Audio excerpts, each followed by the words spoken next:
NCP এখন ছোট NSF হয়েছে। এই এনএসএফ কে যদি ধাওয়া দেওয়া যায় তাহলে দেখবেন এই ইউনূস সাহেব ডিজার্ম হবে। এনসিপি বা জামাত বলছে যে এই পরিস্থিতিতে কিভাবে নির্বাচন, এই প্রশ্নেরও তো একটা যৌক্তিকতা আছেই কিনা সেটাও একটু আপনার কাছ থেকে বুঝতে চাই। কারণ যদি নির্বাচন হয়, কেন্দ্র দখল হয়ে যায়, পুলিশ যদি থাকে নিষ্ক্রিয়, আইন শৃঙ্খলা বাহিনী যদি কোনো ব্যবস্থা না নেয়, প্রশাসন যদি চুপচাপ থাকে, যদি মানে তাহলে আসলে নির্বাচনটা সুষ্ঠু হবেও বা কি করে? শেখ হাসিনা আমিডামি শেষ নির্বাচনে 3টা কিংস পার্টি করেছিল বড় বড় নেতাদের দিয়ে, এবং 300 সিটেই প্রার্থী দিয়েছিল ঘুরে ফিরে, তারা একটিরও জামানত থাকে নাই। আপনি দেখেন এই ছাত্ররা যে নির্বাচন করবে, হয়তো জামাতের সাথেও যদি করে, জামাতের কেউ 2-1টা পাস করবে, কিন্তু এনসিপির কেউ পাস করবে না। আগের দিন বললেন দেশের যদি এই অবস্থা হয় তাহলে কেমনে নির্বাচন হবে, প্রধান উপদেষ্টার এই বক্তব্য একজন রাজনীতিবিদ বলছেন বৈঠক শেষে। আর পরের দিন বলছেন যে 4-5 দিনের মধ্যে জানাবেন, যদিও প্রেস উইং থেকে জানানো হচ্ছে না। আপনি আসলে বিষয়টা কিভাবে দেখছেন? উনি ভাবছে আমি বিশ্ববিখ্যাত রাষ্ট্রপ্রধান, সরকার প্রধান, আমার বক্তৃতা শোনে টাকা দিয়ে, এই দেশের এইগুলো সব গরিব দুঃখী ল্যাংটা লোকজন, এরা আবার আমার কি সবগুলোরে পশু মনে করে। মির্জা ফখরুল ইসলাম আলমগীরের একটা সাক্ষাৎকার দেখছিলাম, তিনি বলছেন দেশে দক্ষিণপন্থীদের হাতে দেশ চলে যাচ্ছে এবং তিনি বলছেন যে এটিতে তিনি উদ্বিগ্ন, দেশে দক্ষিণ পন্থার। এই কথাটি শেখ হাসিনা যখন ক্ষমতায় ছিলেন তখন দেশে বিদেশে এটি প্রচার করে তিনি তার ক্ষমতায় থাকাকে জাস্টিফাই করতেন যে তিনি। পাকিস্তানের যখন আইয়ুব খাঁ ক্ষমতায়, তখন এনএসএফ ছিল আইয়ুব খাঁর ছাত্র সংগঠন। এই এনএসএফ কে কোনোভাবেই দমন করা যাচ্ছিল না, তাদের নির্যাতন, হামলা মামলায়। এই 4-5 দিনের মধ্যে ভোটের তারিখ ঘোষণা করবেন প্রধান উপদেষ্টা। প্রধান উপদেষ্টার সাথে বৈঠক শেষে খোদ প্রধান উপদেষ্টার বরাত দিয়ে জানিয়েছেন জাতীয় পার্টি কাজী জাফর এর চেয়ারম্যান মোস্তফা জামাল। 1 বছরের মাথায় ভুয়া ভুয়া স্লোগান শুনে টানা 9 ঘন্টা অবরুদ্ধ থেকে তবে কি টনক নড়েছে সরকারের?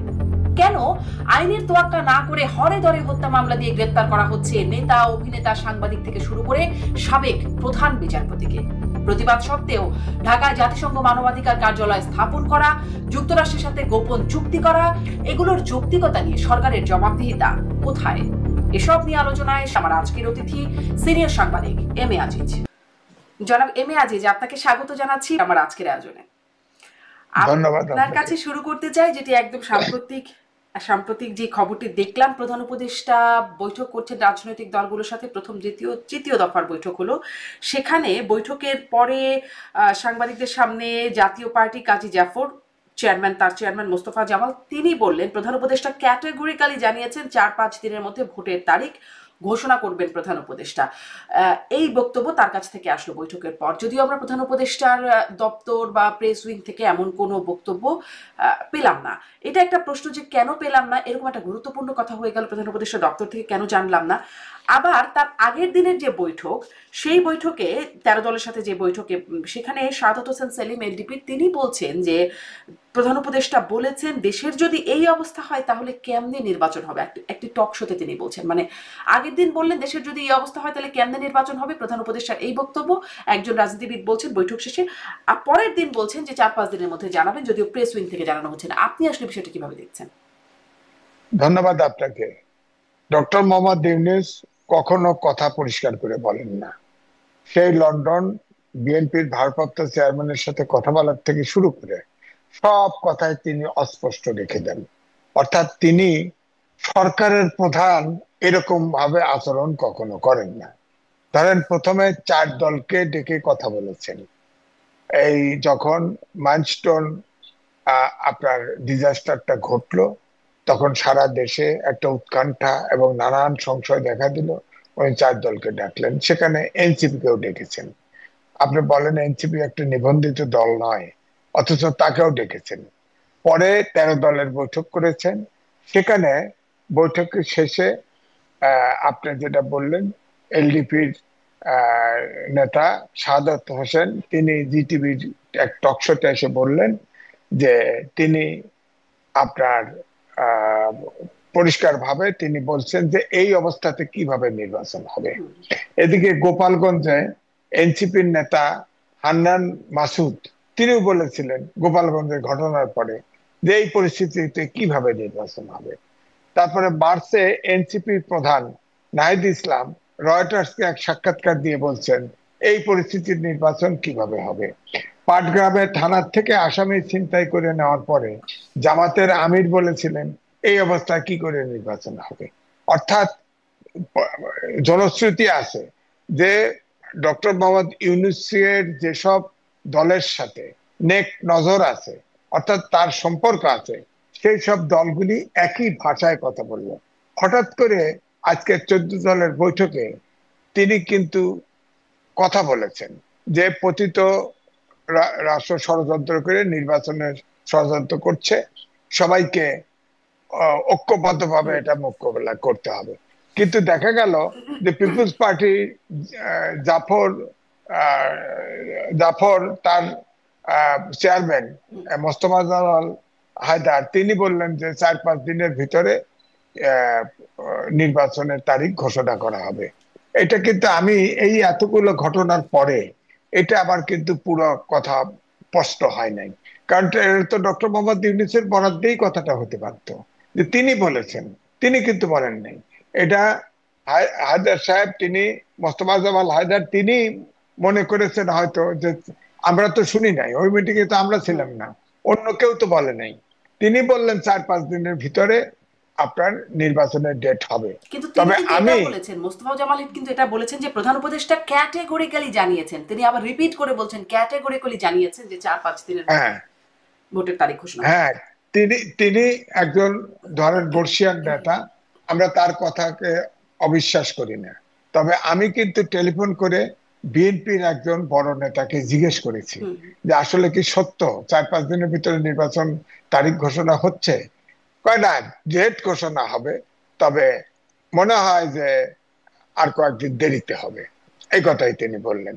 অর্থাৎ তিনি আরো বলেছেন যে তার তো এখন নির্বাচন ঘোষণা করা ছাড়া আর কোন গত্যন্তর নাই, কারণ বিএনপি আর তাকে সময় দিবে না। হ্যাঁ, এই পয়েন্ট অফ নো রিটার্নে গেছে, এই জন্য হয়তো এইভাবে কথা বলেছে। কিন্তু তারপরেও তিনি কিন্তু ফাঁক রেখেছেন, প্রত্যেকটা বৈঠকে তিনি ফাঁক রাখেন। যেমন ডিসেম্বরের ভিতরে নির্বাচনের প্রস্তুতি নেওয়ার কথা বলেছেন, সেখানেও কিন্তু সংস্কার এবং বিচারের কথা বলেছেন, যেটা সমাপ্ত হলে। আবার দেখেন লন্ডনে যে বৈঠক করলো বিএনপির ভারপ্রাপ্ত চেয়ারম্যানের সাথে, তখনও কিন্তু ওই তাই বলেছেন যে সংস্কার যদি এবং নির্বাচনের প্রস্তুতি যদি পর্যাপ্ত হয়, তো এখন বিচারটা কে করে? আপনার সংস্কারটা কে করে? সরকার করে। সরকার তো 1 বছর পূর্ণ হতে যাচ্ছে, 3টে মামলার মাত্র চার্জশিট দিতে পারছে। তা আমার তো মনে হয় যে এরপরে হাইকোর্টে যাবে, সুপ্রিম কোর্টে যাবে, এটা আপিল হবে। আপনি দেখেন অন্তত পক্ষে একটা রায় ফাইনাল হতে হতে অন্তত 15 বছর সময় লাগবে। হ্যাঁ, তো এইভাবে যদি হয় তাহলে উনি তো 100 বছর লাগবে, যত মামলা বেড়ায় নিছে, যত মামলা করেছে। একটা মামলায় আপনি দেখেন এই যে সম্প্রতি সাবেক প্রধান উপদেষ্টা এই প্রধান বিচারপতিকে অ্যারেস্ট করলো, হ্যাঁ বিচারপতিকে, ওনাকে, উনি তো আপনার, আমি এটা লিখেছি, উনি যে শর্ট জাজমেন্ট দিছে 16 মাস পরে যখন পূর্ণাঙ্গ জাজমেন্ট দিছে, তখন কিন্তু এটা হেরফের করে ফেলছে। তো তাকে যেটা অপরাধ করেছে সে আরো আরো বেনিফিট নিয়েছে, সেগুলো নিয়ে কেস করছে। তার ভিতরে ফাইনালি খুনের মামলা দিয়ে দিয়েছে। বলেন এই খুনের মামলা তিনি কি খুন করেছেন? বলেন। তো এইগুলো হচ্ছে সমস্যা। সমস্যা হচ্ছে আমরা বিচার চাই, ফ্যাসিস্ট সরকারের দোষরদের বিচার চাই। ধরেন যে সাংবাদিক, কতগুলো সাংবাদিক গ্রেপ্তার করেছে, তাদের নামে আপনার খুনের কেস দিয়েছে। কোন সাংবাদিক খুন করেছে বলেন? তো অথচ আমার কথা হচ্ছে তারা দুর্নীতি করে থাকুক, তারা যা কিছু করে থাকুক, অপরাধ করে থাকুক, তারা তো আইনের ঊর্ধ্বে না, তো আমরা তো কেউ এই আইনের একটা ঊর্ধ্বে প্রশ্ন না। আমার একটু করতে ইচ্ছে করে যে মানে এটা তো সবার চোখের সামনে হয়ে যাচ্ছে যে সবাই হত্যা মামলার আসামি হয়ে যাচ্ছে, যাকেই ধরতে ইচ্ছে করছে হত্যা মামলার আসামি দিয়ে ধরে ফেলা হচ্ছে।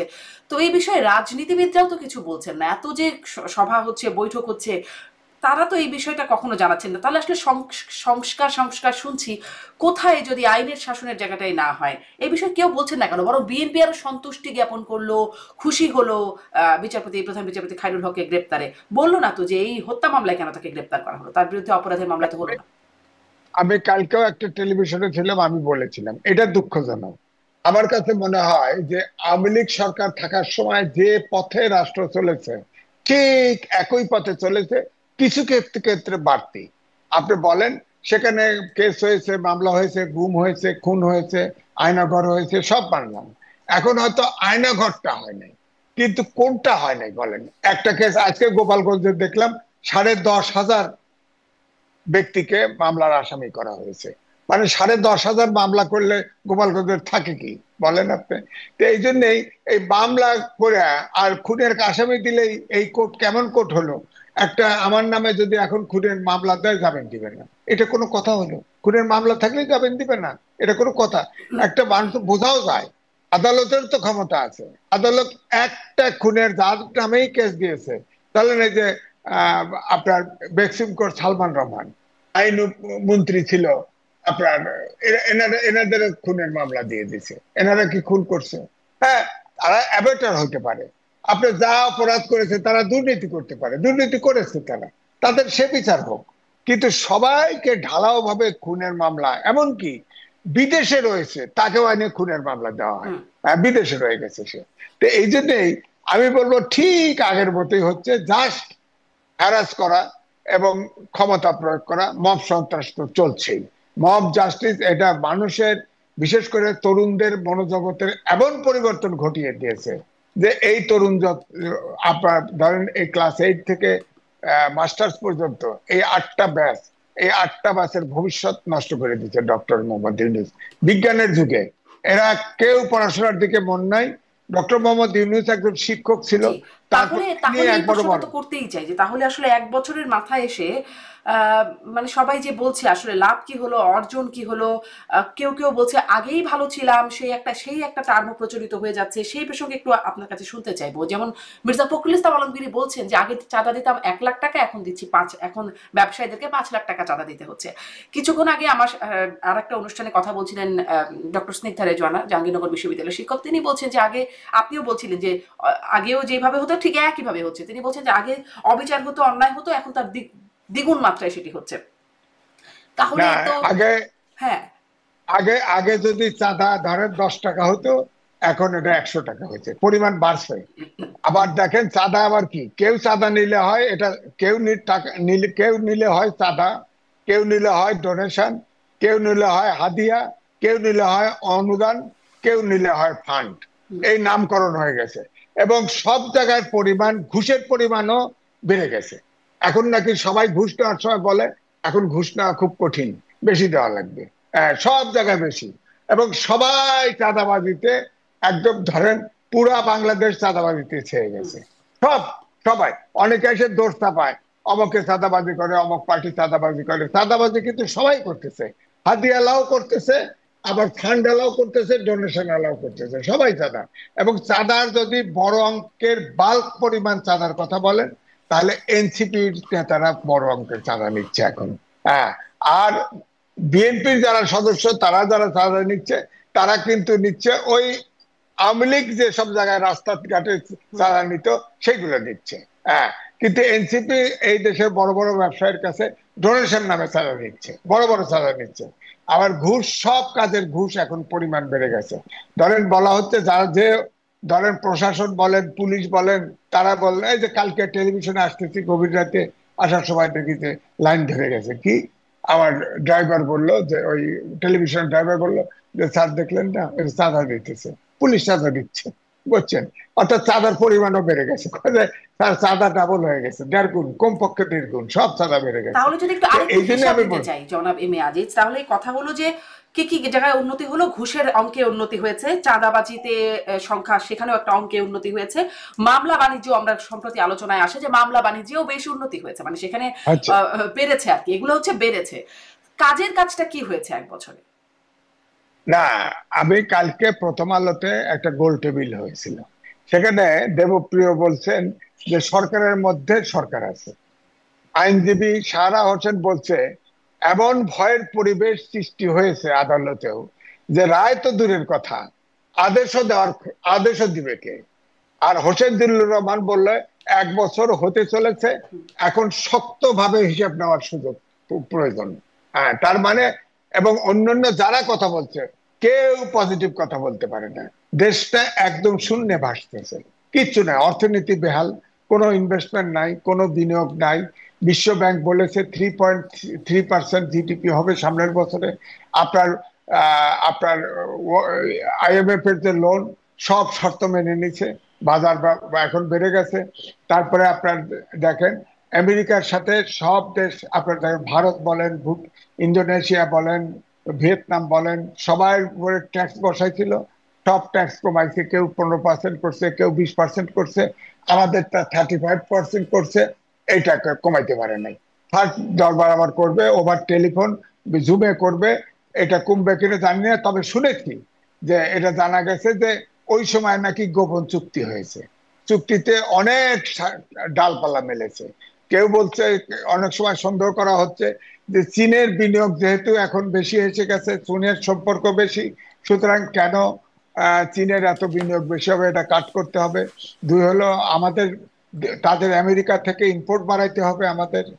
এটা এই জন্য ইতিমধ্যে আপনার গম ইম্পোর্ট করে ফেলছে বাংলাদেশ।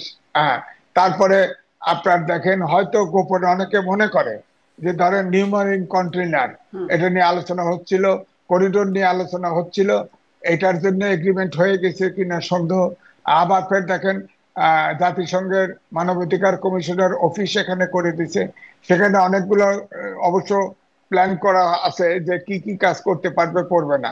কিন্তু ধরেন মানবাধিকার কমিশনের কাছে আমাদের এখানে সংগঠন আছে, সমকামীরা যায় অফিসে দাঁড়ায় গেল যে আমাদের রাইট নাই, আমাদের কেউ স্বীকৃতি দেয় না।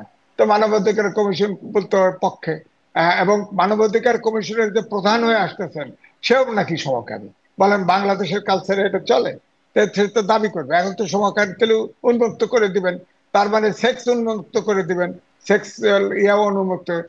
এখন মানবাধিকার কমিশন যদি বলে চিটাগাং হিল ট্যাক্স থেকে আর্মি প্রত্যাহার করে দেন, ওরা ওখানে হিলের লোকজন আসে আপনার মানবাধিকার কমিশনের অফিসের সামনে আসলো, আমাদের রাইট নাই, আর্মি মেরে ফেলে, এই করে সেই করে, এইটা নাই সেইটা নাই। হ্যাঁ, তো তাহলে তো আপনার ওখানেও মানবাধিকার কমিশন করবে যে এখানে মানবাধিকার লঙ্ঘিত হচ্ছে।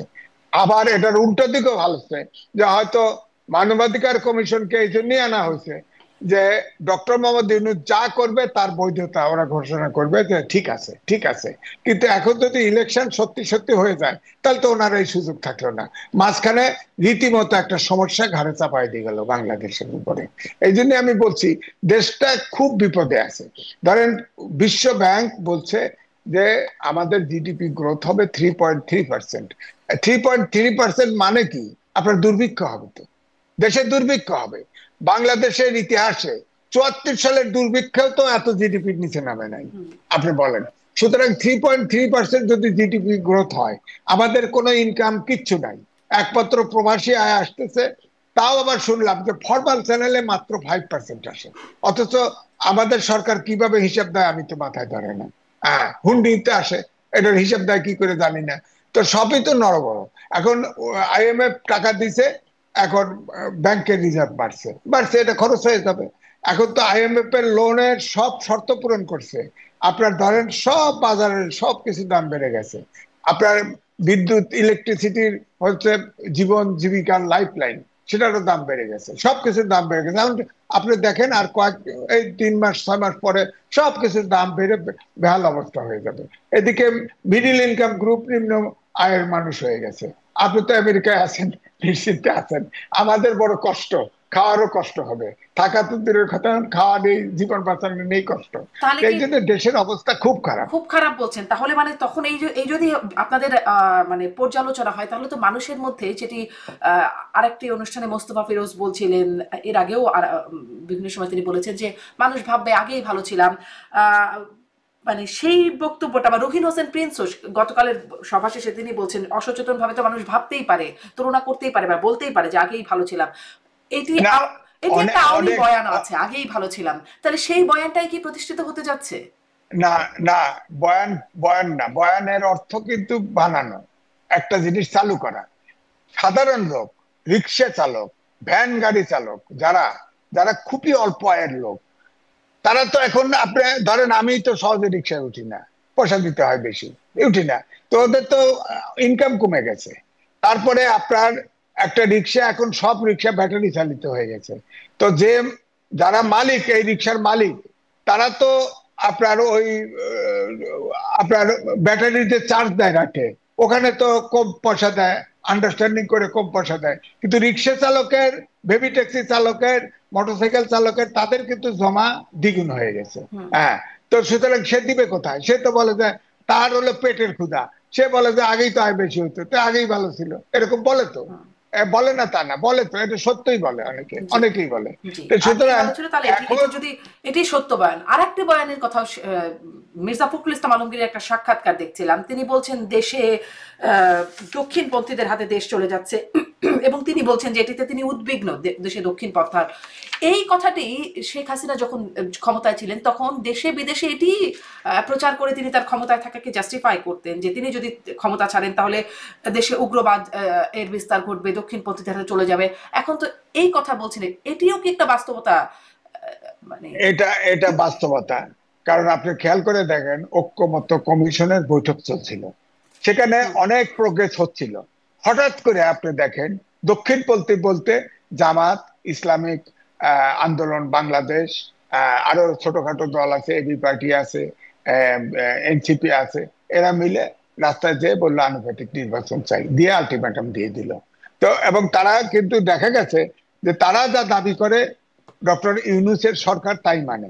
যেমন ধরেন আওয়ামী লীগের যে অ্যাক্টিভিটিস স্থগিত করা হলো, তিনি বলেছিলেন, ডক্টর মোহাম্মদ ইউনূস বলেছিলেন আমাদের কোন দলকে নিষিদ্ধ করার কোনো পরিকল্পনা নাই।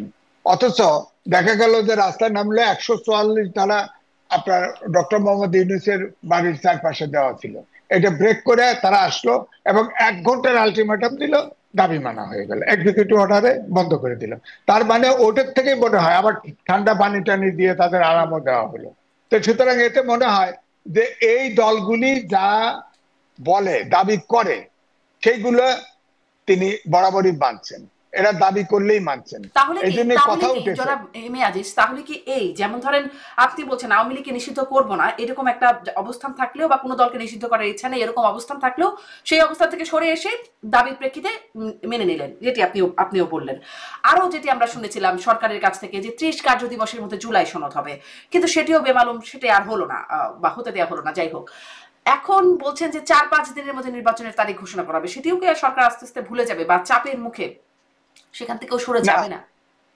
শোনেন, বেশ কয়েকবার যখন দেশটা আউলা যায় তখন কিন্তু দলগুলোকে ডাকে দেশকে, দেশের জনগণকে এবং বিশ্বকে বুঝায় যে ওই জুলাই গণঅভ্যুত্থানের সব দল একতাবদ্ধ আছে।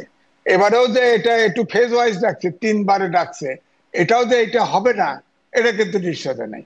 কারণ তিনি যে কখন নির্বাচন দিবেন, কয় তারিখে নির্বাচন দিবেন, আমি মুসলমান হিসাবে বলতে পারি আল্লাহ জানে আর উনি নিজে জানে, আর কেউ জানে না।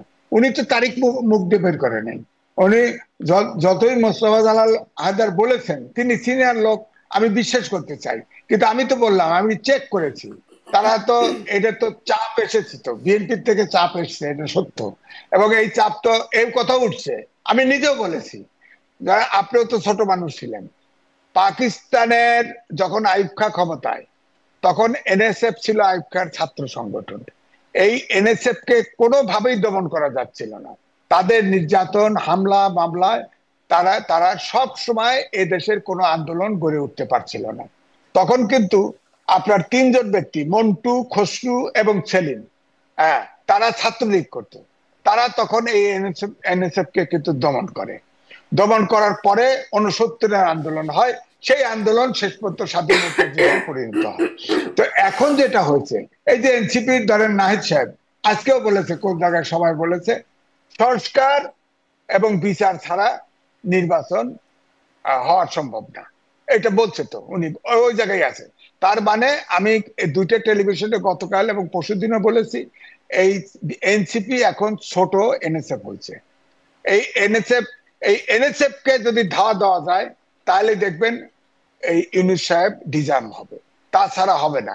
কারণ এই এনএসএফ, এই এনসিপি অর্থাৎ ছাত্ররা তাকে নিয়োগ দিয়েছে, সে বলেছে ওখানে গডফাদার আছে, মাস্টার মাইন্ড আছে, সব আছে, তাদের কথা সবসময় মানা হয়। সুতরাং তারা তাদের উপরে ভর করেছে জামাত ইসলাম, ইসলামী ঐক্যজোট, অন্যান্য পার্টি। সুতরাং এই এনসিপি কে যদি কাবু করা যায়, এবং তারা তো আপনি দেখেন চাঁদাবাজির থেকে শুরু করে মব সন্ত্রাস, এরে নামাও ওরে ধরাও, এই যে এখন আবার ধরেন আওয়ামী লীগ অফিস, অফিস বঙ্গবন্ধু এভিনিউতে আওয়ামী লীগ অফিস, সে পুরানো অফিস, সেটাকে রিনোভেট করে বিল্ডিং তুলছে, সেখানে সাইনবোর্ড টানায় দিচ্ছে। এটা নাকি কি গণ অভ্যুত্থানের অফিস হবে নাকি ইনস্টিটিউট হবে বলেন? ওটা রেজিস্টার দলিল করা, ওটাকে একটা বিল্ডিং দখল করতেছে। এটা কি? এটা কি? একটা দেশের কোনো শেষ হবে না? দখল করা, একে চাকরি দেওয়া, একে ধরেন আমাদের টেলিভিশনে, আমাদের ধরেন প্রেস ক্লাবে প্রথম দিকে এসেই আপনার তখন ছিল সমন্বয়কারী, সমন্বয়কারীর সে একটা তালিকা কে ধরায় দিচ্ছে জানি না, তালিকা দিলে এরা ফেসিবাদের দোষর, বাস প্রেস ক্লাবের মেম্বারশিপ চলে গেল। প্রেস ক্লাবের মেম্বারশিপের সাথে ফেসিবাদের দোষর কি দোষর না সেটার কি সম্পর্ক? আমি অপরাধ করলে বিচার হবে, সমস্যা নাই, আইনের ঊর্ধ্বে তো আমি না, কিন্তু প্রেস ক্লাবের মেম্বারশিপ যাবে কেন? আপনি বলেন কৃষি মন্ত্রী রাজ্জাক সাহেব, তিনি তো কৃষি মন্ত্রী, তার তো কৃষি অ্যাসোসিয়েশন তার মেম্বার যায় নাই, মেম্বারশিপ যায় নাই, আমাদের মেম্বারশিপ যাবে কেন বলেন? আপনি দেখেন পৃথিবীতে নজির নাই, ঢালাও ভাবে সব সাংবাদিকের অ্যাক্রিডিটেশন কার্ড বাতিল করে দিয়েছে, আমারটাও বাতিল করছে। আমাকে একজন বলল উচ্চত কর্মকর্তা, আপনি এসে একটা অ্যাক্রিডিটেশন কার্ড নেন। আমি বললাম যে এই সরকার থাকতে আমি কোনো অ্যাক্রিডিটেশন কার্ড নেব না, কারণ এটা অযৌক্তিক। অবশ্যই স্বীকার করেছে, আপনার প্রেস সেক্রেটারি বলছে এটা ভুল হয়েছে, বলছে। তো আমার কথা হচ্ছে যে আপনার ভুল তো সরকারের থেকে ভুল করা যাবে না। তো আমি আপনাকে খুন করলাম, করে বললাম যে আমাকে ভুল করে দেন, মাফ করি, তা তো হয় না। পৃথিবীতে কোন দেশে আছে একবারে টিকিট কার্ড বাতিল করে দেয়? তারপরে আপনি দেখেন অনেকগুলো সাংবাদিককে ধরা হয়েছে, এর ভিতরে অনেকেই অনেক টাকার মালিক আছে, আমি জানি। তাদের বিচার হোক, দুর্নীতির দায়ে বিচার হোক, কিন্তু সবারে অধিকাংশই কেসে খুনের কেস দিয়ে দিছে, হত্যার মামলা। বলেন কোন সাংবাদিক হত্যা করছে বলেন? আমি অপরাধ করলে আমার বিচার হোক, সমস্যা নেই, আমাকে কিন্তু ধরে নিয়ে সরকার তো হত্যা বলছে যে মামলা। মামলা হলেই গ্রেপ্তার নয়, আইন উপদেষ্টা এটা বলছেন যে মামলা হলেই গ্রেপ্তার নয়, তদন্ত করে যদি পাওয়া যায়, প্রাথমিকভাবে সত্যতা পাওয়া যায় তাহলেই গ্রেপ্তার। তাহলে বলছে যে তাহলে হচ্ছে না কেন? নাকি এটা সরকারের নিয়ন্ত্রণের বাইরে, নাকি সরকার চাইছেই না? না, এই জন্যই তো বলা হয় দেবপ্রিয়র ভাষায় সরকারের ভিতরে সরকার আছে, সরকারের ভিতরে সরকার আছে। আইনও করে ফেলছে যে 24 ঘন্টার ভিতরে যাকে গ্রেফতার করা হবে তার পরিবারকে জানাইতে হবে, এবং প্রাইমারি তদন্ত করে দোষী হলে তাকে গ্রেফতার করা হবে। কিন্তু এটা কার্যকরী হচ্ছে না, এটা তো আমাদের অথচ আইন সংবিধানে এই বলা, সরকার এটা তো করছে। আমাদের সংবিধানেই হ্যাঁ, বলা আছে। সংবিধানে আছে, পুলিশ আইনেও আছে যে আপনি সিভিল ড্রেসে কাউকে গ্রেফতার করতে পারবেন না, গভীর রাতে গ্রেফতার করতে পারবেন না, অনেক নিয়ম আছে, কিছুই মানে না। অর্থাৎ আওয়ামী লীগের সময়, ফেসিবাদের সময় যা ঘটছে ঠিক একই জিনিস অনুকরণ করা হচ্ছে, একটুও পার্থক্য নেই। অথচ দেশটা স্ট্রিম লাইনে আসতে পারে নাই, প্রশাসন ঠিক নাই, পুলিশ ঠিক নাই, কোনো কিছু ঠিক নাই, কোনো একটি সেক্টর ঠিক নাই, দেশটা একদম একদম বিকল হয়ে গেছে। এবং আপনি, আমি অর্থনীতিবিদ না, আমার কথা শুনে রাখেন, 26 সালে দেশে দুর্ভিক্ষ হচ্ছে, এবং এই দুর্ভিক্ষ যদি ঠেকানো না যায় এই রাষ্ট্র ফেল স্টেটের দিকে যাবে, আপনি মনে রাখেন। আমি বলে দিচ্ছি, আমি অর্থনীতি, আমি দেবপ্রিয়র মতো ভট্টাচার্যের মতো অর্থনীতিবিদ না, কিন্তু আমার অভিজ্ঞতা বলে, কারণ আমার জন্ম হচ্ছে 54-এ, সুতরাং আমি চোখে দেখেছি সবকিছু। আপনার থিওরি দিয়ে বললে তো আমি বিশ্বাস করবো না, আমি যেটা চোখে দেখেছি, আমি মুক্তিযুদ্ধ করেছি, আমার আকাঙ্ক্ষা আছে এই দেশ কিভাবে চলবে, এটার আকাঙ্ক্ষা আমারও আছে। 71 সালে যে আকাঙ্ক্ষা নিয়ে মুক্তিযুদ্ধ করেছি সেটা আজ পর্যন্ত বাস্তবায়ন হয়নি, জি, খুবই সুতরাং ভয়ঙ্কর আমি একটা কথা বলবো। আশঙ্কা বা পূর্বাভাসের কথা আপনি বলবেন, 26 সালে দুর্ভিক্ষ হবে। নিঃসন্দেহে খুবই ভয়ঙ্কর বিষয়টি। আপনিও বলছেন, মানে দেবপ্রিয় ভট্টাচার্যকে বারবার রেফার করছেন সরকারের ভেতর সরকার আছে, এই প্রশ্নটা কয়েকদিন ধরে খুবই উত্থাপিত হচ্ছে, আপনার কাছেও একটু করতে চাই, কারা সেই সরকারের ভেতরে সরকার? সরকারের ভিতরে ধরেন, এই যে ধরেন আপনার জামাত ইসলাম আছে, এনসিপি আছে, এদের নেতা, এনসিপির নেতার 2টা মন্ত্রী আছে না, এখন উপদেষ্টা আছে না, তারা তাদের মাধ্যমে জামাত ইসলাম তাদের ভিতরে হয়তো খেলে। হ্যাঁ, এবং এই 2 ছেলে যদি স্বীকার না করলে তো দেখেন না, সজীব ভুইয়া সে সিদ্ধান্ত দেয়, সবকিছুতে সিদ্ধান্ত নেয় আপনার একেটা, অথচ তার ব্যাপারে কত বদনাম, এগুলোর কোনো বিচার নাই, কোনো সমস্যা ইয়ে নাই। হ্যাঁ, এবং তারা সবাই এই উপরের সারি যতগুলো আছে সবগুলা এই ছাত্ররা, যারা ছাত্ররা এখন তো এনসিপি পলিটিক্যাল পার্টি করলে মাইন্ড করে তারা, তারা এখন রাজনীতিবিদ। আর রাজনীতিবিদ সজীব ভুইয়া তো অনার্সও পাস মাস্টার্সও পাস করে নাই, আবার প্রাইভেট ইউনিভার্সিটিতে ভর্তি হয়েছে, ওখানে মব সন্ত্রাসের ভয় দেখায় সার্টিফিকেট লয়ে নেবো। ঢাকা ইউনিভার্সিটির ছাত্র কোনোদিন ওই প্রাইভেট ছোট ইউনিভার্সিটি যায় বলেন? গেছে তো, একটা সার্টিফিকেট লয়ে নেবো। হ্যাঁ, তো এই জন্য বলছি যে এই জন্য এটা ভিন্ন ধরনের একটা এনএসএফ বাংলাদেশে চলছে। এদেরকে নিবৃত্ত না করতে পারলে এই দেশের এই রকম এলোমেলো, দেশটা যে এলোমেলো হয়ে গেছে, এটা রক্ষা করা যাবে না। ডক্টর মোহাম্মদ ইউনূস ভাবছে যে এই দল ফুলে ভাবে বড় হবে, বড় করার জন্য সময় নিতে চাইছে, কিন্তু এই দল, তারও তো আক্কল কিছু আছে, এই দল কিন্তু দিনে দিনে ছোট হচ্ছে। কারণ 52 সাল থেকে আমাকে একটু 2024 সাল এটা একটু পর্যন্ত আসলে সরকারের কাছ থেকে, আপনারা বিভিন্ন সময় সরকারের বা অনেক রাজনৈতিক দলের সাথে কথা বলেন, সরকারের কাছ থেকে কোনো ব্যাখ্যা, যাই হোক আপনি বলছিলেন যে প্রাইভেট ইউনিভার্সিটি ভর্তি হয় কিনা, হয় এখন এমএ আজিজে অনেকেই ঢাকা বিশ্ববিদ্যালয় থেকে ভালোভাবে প্রাইভেট ইউনিভার্সিটিতে ভর্তি হয়, যাই হোক সেটা আলোচনার বিষয়বস্তু না, কিন্তু আমার জানা আছে বলে আমি বললাম বিষয়টা। আপনি বলছেন যে মানে এনসিপি মানে কি বড় দল করবার যে চেষ্টা, আপনি কি কোনো ব্যাখ্যা পেয়েছেন কখনো সরকারের কাছ থেকে যে কোন মাপকাঠিতে এনসিপি কে আসলে প্রথম সারির দলের মধ্যে নেওয়া হচ্ছে? এই ব্যাখ্যাটা কি কখনো জুটেছে? ধরেন সেই বিনিয়োগ সম্মেলন থেকে দেখলাম 3টি দলকে ডাকা হলো, তার মধ্যে এনসিপি ছিল, বিএনপি, জামাত, এনসিপি। এখন প্রথম দিন যেই বৈঠক করলো ডক্টর ইউনূস, তখন 4টি দলকে, সেখানে আবার ইসলামী আন্দোলন যোগ হলেন। কোন বিবেচনায় এটা ঠিক করা হচ্ছে? ধরেন আমাদের কাছে যে সাধারণ বিবেচনা আছে যে যেই দলের ভোটার বেশি বা যেই দল বেশিবার ক্ষমতায় থেকেছে, এরকম কোনো বিবেচনাতেই তো বড় নাই, বরং দেখছি নির্বাচন কমিশনের নিবন্ধনের যে শর্ত 200 ভোটারের স্বাক্ষর 25 উপজেলায়, সেটি আসলে এনসিপি দিতে পারে নাই, ফলে তার নিবন্ধনটা হয় নাই। 15 দিন আরো সময় দেওয়া হয়েছে এনসিপি কে সহ আরো যে দলগুলো আছে তাদেরকে। তাহলে কোন মাপকাঠিতে বড় দল হিসেবে বিবেচনা করছে মানে সরকার? 144টা দল নির্বাচনের জন্য প্রেয়ার করছে, একটি দরখাস্ত টেকে নাই।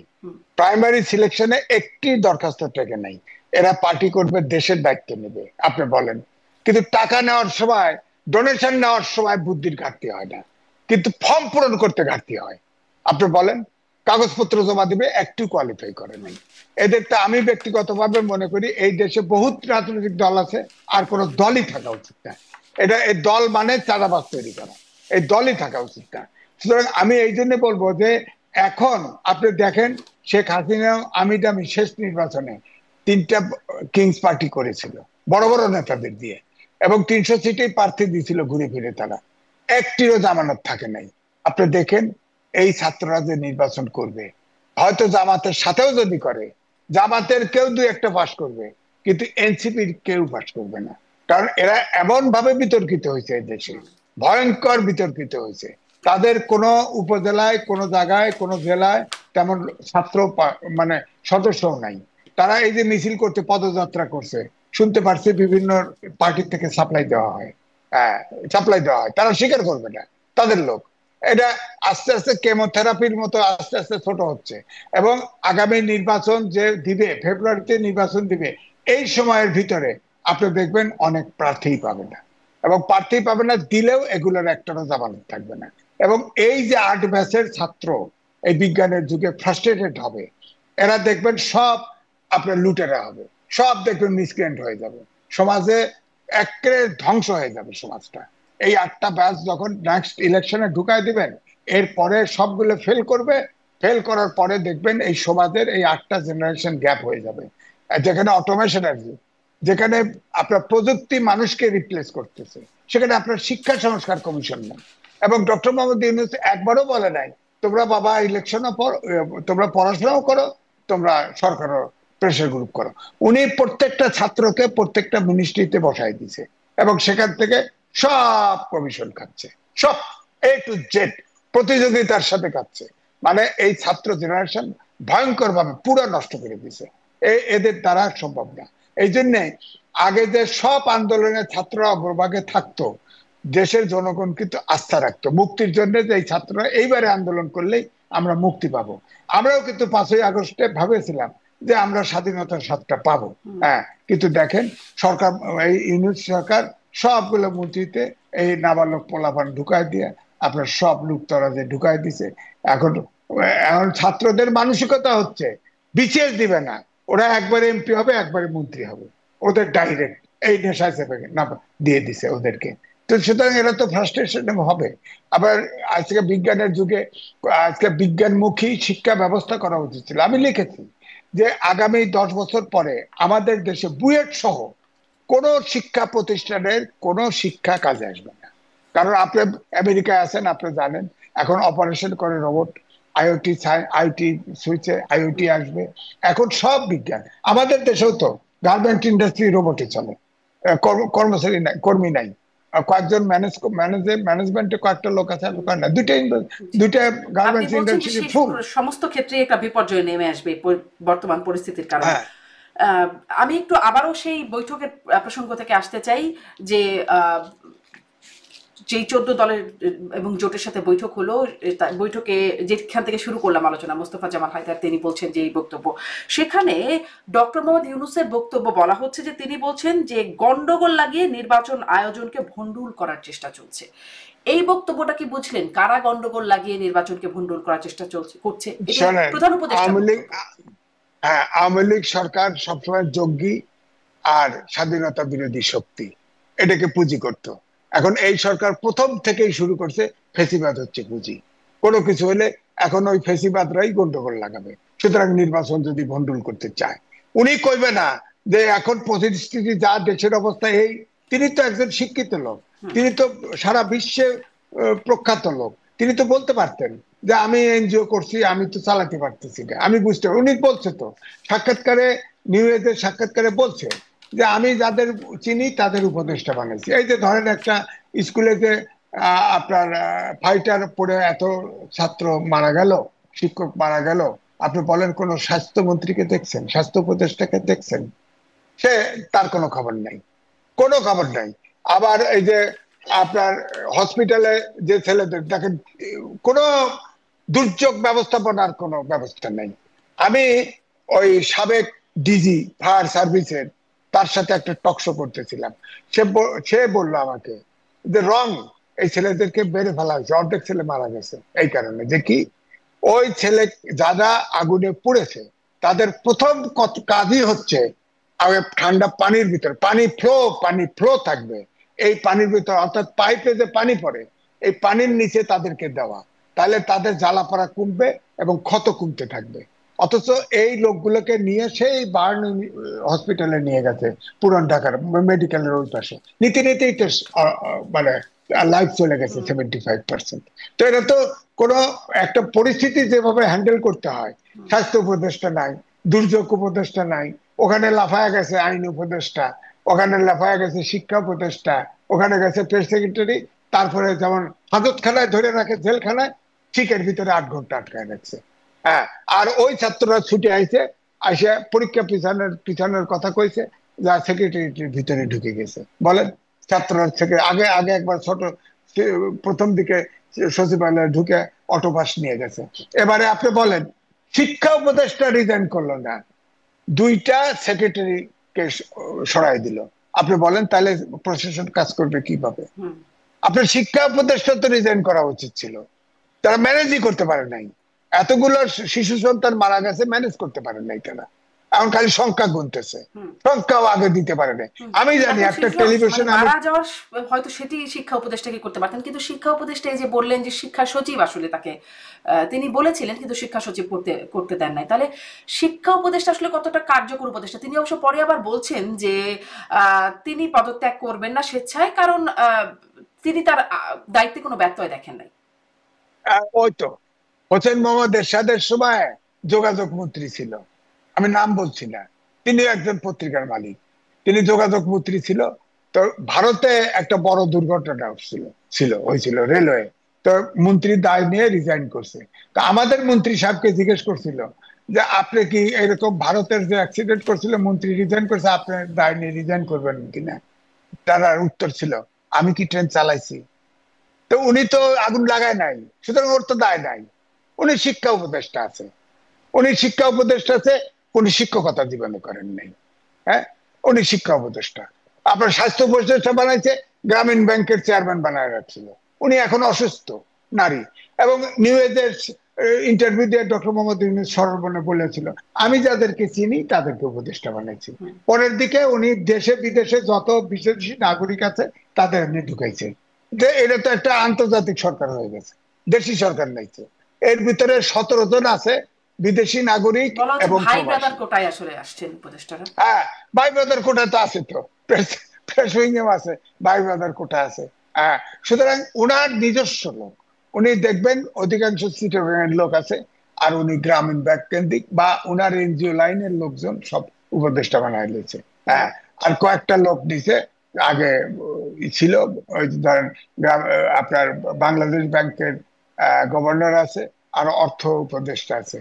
এই দুটো লোক খালি আমার কাছে মনে হয় বাইরে এখন যে আপনি কোনো আসলে কি কারণে মনে করেন পছন্দ। এই যে পরিস্থিতি এতক্ষণ ধরে বিশ্লেষণ করছেন, ধরেন এই প্রেস সচিব যিনি মব বলেছিলেন মব, আসলে সেটিকে তিনি প্রেশার গ্রুপ বলতে প্রেফার করছেন, এখন তিনি সহ বাকি উপদেষ্টারা 9 ঘন্টা আটকে থাকলেন। তারপরে ধরেন 1 বছর আগে ছাত্ররা আন্দোলনরত ছাত্ররা তখন তৎকালীন ক্ষমতাসীনদেরকে ভুয়া ভুয়া বলে স্লোগান দিয়েছিলেন। এখন বর্তমানে যারা আসলে আন্দোলনের ফলে ক্ষমতায় এসে বসলেন তাদেরকে দেখে ভুয়া ভুয়া স্লোগান দিচ্ছেন। সরকার আসলে কিছু বার্তা কি নিচ্ছে এখান থেকে বা পাচ্ছে? মানব নয়, ডক্টর মোহাম্মদ ইউনূস তো কথা বলে না। ওই যে তার প্রিয় ছাত্র ছিল আপনার ওই মাহমুদুর রহমান মান্না, তিনি ওনার সাথে একটা টেলিভিশনে ছিলাম, উনি বলতেছে যে উনি বক্তৃতা শোনে কিন্তু প্রশ্ন করলে মিটি মিটি হাসে, উত্তর দেয় না। বলেন একটা সরকার প্রধান, আসলে উনি সরকার চালানোর যোগ্যতা নাই। উনি এনজিও চালাতে পারে, কিন্তু উনি সরকার চালাতে লেজে কবরে করে ফেলছে। উনি এখন ইলেকশন, যেটা আকারে ইঙ্গিতে যায় বোঝা যায়, উনি ইলেকশন ধরে মানিজ্য সহকারে কেটে পড়ুক, কারণ ওনার চারণ ক্ষেত্র সারা বিশ্ব। আমার কাছে আগেও বলেছি, কালকেও বলেছি, ওনার সারা বিশ্ব চারণ ক্ষেত্র। এই বিশ্বের ভিতরে 54,000 বর্গ মাইল ধ্বংস হয়ে গেলে ওনার কিছু আসে যায় না, কিন্তু আমরা কিন্তু ধ্বংসের দ্বার প্রান্তে আছি। আমার মনে হয় আর কাল বিলম্ব করে না করে উনি ইলেকশন দিয়ে উনি চলে যাক। ওনার স্বীকার করা উচিত উনি সরকার চালাতে পারছে না, দেশ চালাতে পারছে দেখা না। যাক 4-5 উনি দিনের যে মধ্যে টিম আসলে দিছে। ভোটের হ্যাঁ, বিষয়টা আসে কিনা। আর একটা বিষয় একটু আলোচনায় আনি, যে হ্যাঁ, সীমান্ত হত্যা আমরা দেখে, মানে গত সরকারের আমলে এটা একটু খুব বাজে রকমের আলোচনার জায়গা ছিল, যে আমরা সবসময় আলোচনা করতাম সীমান্ত হত্যায় সরকার এর ভূমিকা যথাযথ না, সেটি নিয়ে সমালোচনা ছিল। এখন এই সরকারের আমলেও এই যে 2 জন বাংলাদেশিকে হত্যা করলো বিএসএফ, সরকারের কাছ থেকে খুব প্রতিক্রিয়া বা প্রতিবাদ আপনি লক্ষ্য করলেন? বিবিসি বলছে যে গত 11 মাসে 34 জন হত্যার শিকার হয়েছে। উন্নতি কি হলো? না, উন্নতি কিছু হয় নাই। প্রথম দিকে আপনার ডক্টর মোহাম্মদ ইউনূস, তিনি পলিটিশিয়ান না, তিনি আগে শিক্ষক ছিলেন, পরে এনজিও করছেন। তিনি ওই 7 সিস্টার নিয়ে কি কথা বলে একটা ভেজাল লাগাই দিল, এই যে রিলেশন খারাপ হয়ে গেল ভারতের সাথে। এখন ভারতের কাছে আপনি দেখেন, ভারতের পার্লামেন্টারি পার্টির সিদ্ধান্ত নিয়ে শেখ হাসিনাকে আশ্রয় দিয়েছে। যতদিন পর্যন্ত শেখ হাসিনা এবং আওয়ামী লীগের নেতারা ভারতে থাকবে, ততক্ষণ পর্যন্ত আমাদের সাথে সুসম্পর্ক হবে না, এটা আমার ধারণা। 2, এই যে বর্ডার কিলিং এবং পুশিন হচ্ছে, বাংলায় কথা বললেই বাংলাদেশে পাঠায় দিচ্ছে। আপনি বলেন তো, পুশিন আপনি দেখেন, আমরা প্রেশার দিতে পারছি না। ওই যে প্রথমে লম্বা প্রতিবাদ করছে প্রথম দিকে, এখন আর প্রতিবাদও করে না, জানে এই সরকার জেনে ফেলছে যে তাদের সক্ষমতার বাইরে। তো এখন আপনি বলেন একটা গরু আসে 300 কিলোমিটার ভারতের ভিতর থেকে, তখন চোখে দেখে না বিএসএফ, আইন শৃঙ্খলা বাহিনীর চোখে দেখে না, বর্ডারের কাছে আসলেই কয় গরু চোর, গুলি করে মেরে ফেলে। চীনের সাথে আপনার বর্ডার চুক্তি আছে যে 1 কিলোমিটারের ভিতরে কোনো লেথাল ওয়েপন ব্যবহার করা যাবে না। হ্যাঁ, তো তখন করছে কি, চীন কুম্ফু কারাত জানে এরকম সোলজার পাঠাই দিছে। ওই যে লাদাখ সীমান্তে ঝগড়া হয়েছে, বাস গুলি খরচ করে নাই, সব নিয়ে বরফের ভিতরে ঢুকেছে, ঢুকায় ইন্ডিয়ান আর্মি মেরে ফেলছে। আমরা তো সেই ক্ষমতা অর্জন করি নাই যে আমরা ইন্ডিয়ান বিএসএফ মেরে ফেলবো। আমাদের হচ্ছে কি, বর্ডারে আমার যে রাইট, সেই রাইটের নেগোসিয়েশনটাও রাখতে হবে। আজান দিয়ে, বড় দেশ, আজান দিয়ে যেমন শত্রুতা করা যাবে না, তেমনি শেখ হাসিনার মতো সব এগ্রিমেন্ট করে ছেড়েও দেওয়া যাবে না। আমাদের চেক অ্যান্ড ব্যালেন্সের মধ্যে থাকতে হবে। কিন্তু এই ডক্টর মোহাম্মদ ইউনূস এসে প্রথমেই এই সরকারের সাথে একদম পুরা কিছু কথাই 7 সিস্টার নিয়ে কথা বলে, যে তাদেরও তো 7 সিস্টার আছে, অর্থাৎ ইনডাইরেক্টলি বলা যে ওখানে অস্থিরতা আমরা তৈরি করব। তাদের ভারতের কিন্তু সেভেন সিস্টার তাদের সাংঘাতিক স্টেক, কারণ ওই দেশ এমন অবস্থায় আছে যে ওখানে যদি সন্ত্রাস হয়, আমাদের এখানে অনুচেটিয়া ছিল না, অনুচেটিয়াকে হ্যান্ড ওভার করলো তো, তা আমাদের দেশে শেল্টার হয়েছে, ওরা আমাদের হিল ট্যাক্সে সবসময় ঝামেলা করতো, আমাদের এখান থেকেও যা যা ভারতে করতো। তো এই জন্য ওরা ওই সেভেন সিস্টারের নিরাপত্তা চায়। তা আমার কথা হচ্ছে, দেশ বড় দেশ, আমাদের 3 ভাগ ঘিরে আছে, তাদের সাথে আমাদের ব্যবসা বাণিজ্য চলবে। আমরা চাই ছোট দেশ, আমাদের ধরেন পণ্য বলেন যা বলেন, আমাদের উৎপাদনের কোয়ালিটি সব আইটেম ভালো না। আমি ধরেন কয়েকটা 3টে স্টেট ঘুরছি, দেখছি আমাদের প্রাণ আরএফএল এর পণ্য সাংঘাতিক ডিমান্ড ওখানে, কিন্তু যেতে দেয় না। ডাম্পিং, অ্যান্টি ডাম্পিং ট্যাক্স দিয়ে আটকায় দেয়, কিন্তু তাদের পণ্য কিন্তু সব বাংলাদেশে ছয়লাম। হ্যাঁ, এখন একটা ইন্ডিয়ান সেন্টিমেন্ট উঠছে, তাদের কিন্তু অনেক কিছুই কিন্তু বাংলাদেশে ওরা ভারত কারখানাও করতেছে, অনেক কিছু আবার বাংলাদেশি হয়ে গেছে। তো এই জন্য আমি বলছি যে আমাদের ভারতকে ছাড় দেওয়া নয়, কিন্তু চেক অ্যান্ড ব্যালেন্স, ভারতের সাথে এই মুহূর্তে আমরা যুদ্ধ করতে চাই না। আবার ভারতকেও বুঝতে হবে যে বিশ্বায়নের যুগে কোন দেশ ছোট নাই, ভারতের মালদ্বীপের সাথেও হাত গোটায় আসছে। সুতরাং বাংলাদেশ কিন্তু 18 কোটি জনগণের দেশ, এই দেশে ইচ্ছে করলেই ভারত কিছু করতে পারবে তা ঠিক নয়। সুতরাং ভারতকেও এটা বুঝতে হবে, এটা একটা স্বাধীন দেশ, ভারতকে তো তাদের আমরা প্রাপ্য বুঝাতে দিতে পারবো না, হবে। ভারতের বুঝটা ভারত বুঝবে, কিন্তু আমাদের যে বুঝটা সেটির কথা আপনি বলছিলেন যে আজান দিয়ে তো যুদ্ধ করা বা সেরকমটা সম্পর্ক খারাপ করার মধ্যে কোনো মাহাত্ম্য নাই। আপনি বলছিলেন শেখ হাসিনার সময় যে মানে ভারতের সাথে চুক্তি, সেই প্রসঙ্গটা বলছিলেন, এই সরকার বলেছিল সব চুক্তি নাকি প্রকাশ করবে, গোপন চুক্তি অপ্রকাশিত চুক্তি প্রকাশ করবে, কোথায় প্রকাশ তো করলো না, বরং অপ্রকাশিত একটা চুক্তি যুক্তরাষ্ট্রের সাথে করলো, এনডিএ নন ডিসক্লোজার এগ্রিমেন্ট, সেখানে আবার সেটা নিয়েও আপনি কথা বলছিলেন। হ্যাঁ, এই এই বিষয়গুলো মানে জবাবদিহিতা কোথায় তাহলে? না, বিষয়টা জবাবদিহিটা কে করবে? আমি তো বললাম তো, ওই যে মাহমুদুর রহমান মান্না বলছে না, প্রশ্ন করলে মিটি মিটি হাসে, উত্তর তো দেয় না। উনি তো রাজনীতিবিদ না, উনি তো উনার তো অ্যাকাউন্টেবল হতে হবে, উনি জাতির কাছে অ্যাকাউন্টেবল না। উনি ভাবছে আমি বিশ্ববিখ্যাত রাষ্ট্রপ্রধান, সরকার প্রধান, আমার বক্তৃতা শোনে টাকা দিয়ে, এই দেশের এইগুলো সব গরিব দুঃখী ল্যাংটা লোকজন, এরা আবার আমার কি সবগুলোরে পশু মনে করে, এগুলো মানুষ মনে করে বলে মনে না। একটা দেশের রাষ্ট্রপ্রধান, সরকার প্রধান, সে অ্যাকাউন্টেবল হবে না, উত্তর দিবে না? রাজনীতিবিদদের ডাকে তাদের কথা উত্তর দিবে না? উত্তর দেয় না। আর সব কথায় সব সময় পরিষ্কার করে না, পরিষ্কার করে কথা বলবে না কোনো। এই যে আপনি বললেন যে নির্বাচন হবে, জামাল হায়দার বললেন যে 4-5 দিনের ভিতরে দিবে, উনি তো বলেন নেই। উনি বলছেন যে ওই ফেসিবাদীরা ষড়যন্ত্র লন্ডভন্ড করতে পারে, ষড়যন্ত্র করতেছে, সবাই এক, জুলাই অভ্যুত্থানে সবাই এক করে থাকতে হবে। এখন ওনাকে মোস্তফা জামাল হায়দারের কানে কানে কইছে নাকি কোন জায়গায় শুনছে, উনি কয়ে দিল। হ্যাঁ, উনি আবার একটা লম্বা মানুষ, কয়ে দিল। বলতে পারতো যে ইউনিট সরকার এইরকম করছে, তার ভাষাটা বলতে পারতো, তা না বলে উনি 4-5 দিন ডেট দিয়ে দিল, মনে হলো উনি সরকারি লোক। হ্যাঁ, আর রাজনীতিবিদরা যখন বসে কোনো বৈঠকে, তারা মনে করে যে এদেশের মালিক তারা। হ্যাঁ, তারা মালিক, আরে এদেশের জনগণ মালিক, আমি মালিক, আপনি মালিক, ওনারা মালিক না, ওনারা আমাদের কর্মচারী, ওনারা আমাদের সেবক হওয়ার কথা। ওনারা যখন বৈঠক বসে, সব বৈঠক ওনাদের সুবিধা মতো সব সেটেল করে, জনগণের প্রত্যাশা এখানে পূরণ হচ্ছে না। ধরেন এই যে জুলাই অভ্যুত্থানে সবচাইতে সাধারণ লোক মারা গেছে বেশি, এই রিক্সাওয়ালা, ঠেলা গাড়ি শ্রমিক, এটা তাদের কোনো অস্তিত্ব নাই। প্রাইভেট ইউনিভার্সিটি মাঝখানে আন্দোলন থেমে গেছে, প্রাইভেট ছেলেরা বেরোয়েছে, তাদের অস্তিত্ব নাই। মেয়েরা ভরে গেছিল, নামছে, মেয়েদের এখন কয়েকটা মেয়ে আছে, আর মেয়েরা নাই। হ্যাঁ, কারণ মেয়েরা থাকতে পারে না, মেয়েরা নিয়ে নানান স্ক্যান্ডেল তৈরি হয়েছে, মেয়েরা এখন আস্তে আস্তে যার যার বাড়িতে কেটে পড়তেছে। সুতরাং আমার মনে হচ্ছে যে জিনিসটা ভঙ্গুর, সেই জিনিসকে নিয়ে ডক্টর ইউনূস সাহেব চলতে চাচ্ছেন, উনি পারবেন না, উনি পারবেন না, এইটা বোধহয় কিঞ্চিত উপলব্ধি করেছেন।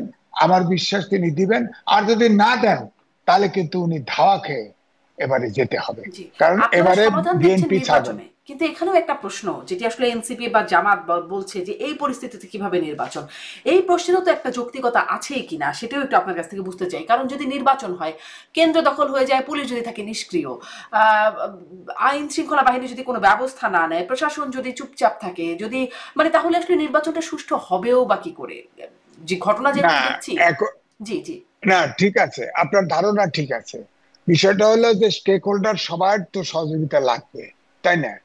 আপনার, কিন্তু আমি স্টেক বলেন হোল্ডারদের তো এক ভারতে, এক জায়গায় এক এক রকম স্বার্থ। সরকারের ভিতরে সরকারের মধ্যে স্টেক হোল্ডারদের তো এক একজনের এক এক রকম স্বার্থ আছে, ব্যক্তি স্বার্থ আছে, হ্যাঁ, ছোট গোষ্ঠী স্বার্থ আমি আছে, বড় গোষ্ঠী স্বার্থ আছে। আমি আমি এটাই বলছি। আপনার ইলেকশন কমিশনের নিজস্ব রিটার্নিং অফিসারের জন্য অফিসার আছে। আপনি ভারতে 1 মাস ব্যাপী ইলেকশন হয়। আপনি এখানে ভাগ করেন না, এক ডিভিশন না করেন, 2 ডিভিশন করে একবারে ইলেকশন করেন। আর্মির আপনার ম্যাজিস্ট্রেসি পাওয়ার দেওয়া আছে, আর্মি নিয়োগ করেন। আবার যেটা বলা হয় ফেসিবাদের দোষর, এগুলো বাদ দেন। 25টা ক্যাডার, আপনার সব প্রশাসন ক্যাডারের উপর নির্ভর করছে এই সরকার। আরো এর বাইরে 25টা শিক্ষিত লোকের ক্যাডার আছে, হ্যাঁ, সেখানে নাই। আপনি ধরেন ডিসি বানাইছে, ডিসি সব 64 ডিস্ট্রিক্ট ডিসি বসায় দিছে, মিনিস্ট্রিতে আছে আমলা, সব প্রশাসন ক্যাডারের। 25টা ক্যাডার বাইরে রয়েছে। বলা হচ্ছে যে ফেসিবাদের প্রশাসন ক্যাডারের নাকি সব ফেসিবাদের দোষর, হ্যাঁ, আওয়ামী লীগের দোষর। তারা তো হয়তো তাদের সরকারি চাকরি করে, ভয়ে হোক, প্রফেশনের জন্য হোক, চাকরি বাঁচানোর জন্য হোক, করতে পারে। কিন্তু আপনি যদি হয়, তাহলে আর 25টা ক্যাডার তো বাইরে ছিল, সেখান থেকে নিয়ে আপনি ডিসি হইতে আইনস্টাইন হতে হয় নাকি? 7 দিনের ট্রেনিং দিলে হতো তো। আপনার 6 মাসের ট্রেনিং দিয়ে আর্মি অফিসার বানাচ্ছে না কমিশনে, আপনি বানাতেন। আপনার পুলিশে যদি লোক কম ছিল, বুঝলাম, পুলিশের লোক কম, আপনার পুলিশের লোক, আপনি আনসার বিডিপি কিন্তু আছে, তেমনটি তো সেখান হচ্ছে না, থেকে। মানে এই প্রস্তাবগুলো আপনি দিচ্ছেন, এই প্রস্তাবগুলো রাজনৈতিক দলগুলো সেভাবে আর দিচ্ছে না, বা এইভাবে তো এরকমটা হচ্ছে না। তাহলে যেরকম এটা বাস্তবতা, তাতে আমার প্রশ্নটা এখানে যে তাহলে এইরকম অবস্থায় আসলে সুষ্ঠু একটা নির্বাচনও বা কিভাবে সম্ভব? যেমন কিছুদিন আগে রাজশাহীতে হাসনাত আবদুল্লাহ তিনি বলছেন যে চিপায় পড়ে ডিসিএসপিরা তাদের সাথে ভালো ব্যবহার করছেন। তো চিপায় পড়ে ডিসিএসপিরা কি করে বসবেন নির্বাচনের সময়, বা নিষ্ক্রিয় পুলিশ প্রশাসন মনোবলহীন ভাবে যখন কাজ করছে, তাহলে নির্বাচনটাকে সুষ্ঠু করবে কি করে এই সরকার? না, এবং সেখানে আবার নির্বাচন, নিরপেক্ষতার প্রশ্ন আপনারা তোলেন। জি। না, আমি বলছি শোনেন, আমি আগের গতানুগতিক সিস্টেমের বাইরে আসতে হবে। ধরেন আমার কথা বলি, আমি রিপোর্টার্স ইউনিটি, আমি ইলেকশন কমিশনার, সেখানে 2,500 সদস্য, হ্যাঁ, এবং সবগুলো রিপোর্টার, সিনিয়র জুনিয়র, কোনো সমস্যা হয় না। মানে তো, আপনি যদি অপরাধ ইলেকশন পরিচালনায় যদি অনিয়ম না করেন, কেন মানবে না? এরা শিক্ষিত গোষ্ঠী, মানে তো আপনি তো সাংবাদিক, আপনি তো জানেন একটা রিপোর্টারদের অবস্থা কি, মানে তো। তা এখন ধরেন, আপনি যদি একজন পেশাজীবী, আপনার রিটার্নিং অফিসার 64টা লাগবে, আপনার আছে অলরেডি 30টা অফিসার আছে, আর 34টা আপনি ভাগ করে নেন, দেশটারে ভাগ করে নেন, 4 ভাগ করেন, 3 ভাগ করেন, করে আপনার রিটার্নিং ইলেকশন কমিশনের রিটার্নিং দিয়ে অফিসার দিয়ে ইলেকশন করেন। ডিসি আনেন না, হয়ে গেল। ডিসি আনেন না। আর আপনার আর্মি দেখলে বাংলাদেশের লোক এখনো ভয় পায়, আর্মির সিপাহীদেরকে এনে বসায় রাখেন, বসায় রাখেন, সাথে কিছু আনসার দেন, হ্যাঁ, ইলেকশন হবে না কেন? আর ইলেকশন হবে না কেন? নিরপেক্ষ নির্বাচন হবে না কেন? হবে, সম্ভব, সম্ভব। কিন্তু সরকারের পক্ষ থেকে এরকম শয়তানি করা যাবে না, যে চালাকি করা, এই চালাকি করা যাবে না।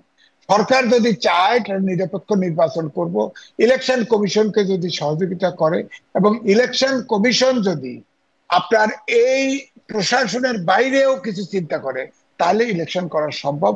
এবং এই সারা দেশে 64টা জেলায় একসাথে নির্বাচন করলে এটা ম্যানেজেবল হবে না, ম্যানেজ করতে পারবে না। এই জন্য ভাগ করে করুক, এটা সম্ভব, জি। সম্ভব।